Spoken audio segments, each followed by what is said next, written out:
Hello అండి. Welcome back to my channel. ఈరోజు నేను ఉసిరికాయలతో 3 వెరైటీస్ అయితే చేస్తున్నాను. అది మీకు కూడా చూపించాలని వీడియో తీశాను. ఫస్ట్ నేను ప్రిఫర్ చేసేది ఆమ్లా జ్యూస్ అండి. 2 పెద్ద ఉసిరికాయలు తీసుకొని కట్ చేసి కొంచెం కరివేపాకు, అల్లం ముక్క వేసి మిక్సీ పడుతున్నాను. సేమ్ ఇదే ప్రాసెస్‌లో కొన్ని మాత్రమే వాటర్ యాడ్ చేసి నేను ఐస్ క్యూబ్స్ లాగా చేసుకొని రోజు మార్నింగ్ ఒక గ్లాస్ వాటర్‌లో ఇది వేసుకొని తాగేదాన్ని. ఇలా డైరెక్ట్‌గా జ్యూస్ తాగడం అంటే చాలా కష్టంగా ఉంది.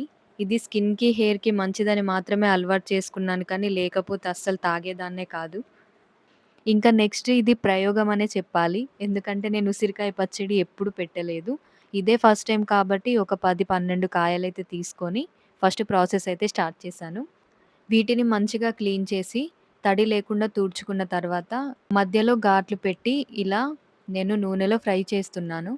ఎక్కువగా ఫ్రై చేస్తే విటమిన్ సి పోతుందని లైట్‌గా కలర్ చేంజ్ అయిన తర్వాత తీసి పక్కన పెట్టుకుంటున్నాను. ఈ పచ్చడి టేస్ట్ బాగా కుదిరితే నెక్స్ట్ టైమ్ ఇంకా ఎక్కువ పెట్టుకోవచ్చని ఈరోజైతే ట్రై చేస్తున్నాను. ఇప్పుడు ఇదే ఆయిల్‌లో జీలకర్ర, ఆవాలు వేసి కరివేపాకు, ఎండుమిర్చి అలాగే వెల్లుల్లి కూడా వేస్తున్నాను. ఒక 1 మినిట్ అలా కలర్ చేంజ్ అయ్యేంత వరకుంచి కొంచెం పసుపు వేస్తున్నాను. మొత్తం పోపు వేగిన తర్వాత చల్లారేంత వరకి పక్కన పెట్టుకుంటున్నాను. నేను ముందుగానే ఆవాలు, జీలకర్ర, మెంతులు ఇవి 3 వేయించి పౌడర్ చేసుకున్నాను. ఇప్పుడు వేయించుకున్న ఉసిరికాయల్లో ఉప్పు, కారం వేసి ఇంకా నెక్స్ట్ ఇందాక చెప్పిన పౌడర్ ఉంది కదా! అది కూడా వేసి కలుపుకున్నాను. ఇందులో కొన్ని వెల్లుల్లి కూడా యాడ్ చేశాను కానీ ఆ వీడియో తీయడం అయితే మర్చిపోయానండి. ఇప్పుడు పక్కన పెట్టుకున్న పోపుని వేస్తున్నాను. కొంచెం చల్లారింది. మొత్తం మంచిగా మిక్స్ చేసుకున్న తర్వాత ఉసిరికాయ పచ్చడి అయితే రెడీ అయిపోయిందండి. కలుపుతుంటే స్మెల్ అయితే చాలా బాగొస్తుంది. ఇంకా టేస్ట్ ఎలా ఉంటుందో చూడాలి. నాకు కొన్ని వంటలైతే పర్ఫెక్ట్‌గానే వచ్చు. కానీ ఇంకా రానివి కూడా నేర్చుకోవాలని అప్పుడప్పుడు ఇలా ట్రై చేస్తూ ఉంటాను.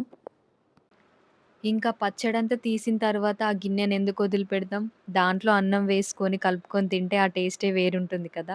ఎంతైనా మనం పెట్టిన దానికన్నా మన అమ్మ వాళ్ళు, లేకపోతే మన పెద్దవాళ్ళు పెట్టిన పచ్చళ్ళే టేస్ట్ బావుంటాయి. అది వాళ్ళు కలిపిస్తేనే ఇంకా టేస్ట్ ఉంటుంది.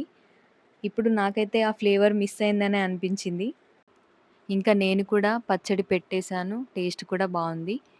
కానీ ఇందులోకి నేను పచ్చడి కారం వేయకుండా కూర కారం వేశాను కాబట్టి ఆ ఫ్లేవర్ అయితే తెలుస్తుంది. నెక్స్ట్ రెసిపీ వచ్చేసి ఆమ్లా క్యాండీస్ అండి. ఈ వీడియో నేను ఆల్రెడీ షార్ట్ వీడియోలో అప్‌లోడ్ చేశాను కానీ అది వేరు. ఇప్పుడు ఇది నేను మళ్ళీ ఫ్రెష్‌గా చేస్తున్నాను ఎక్కువ క్వాంటిటీలో.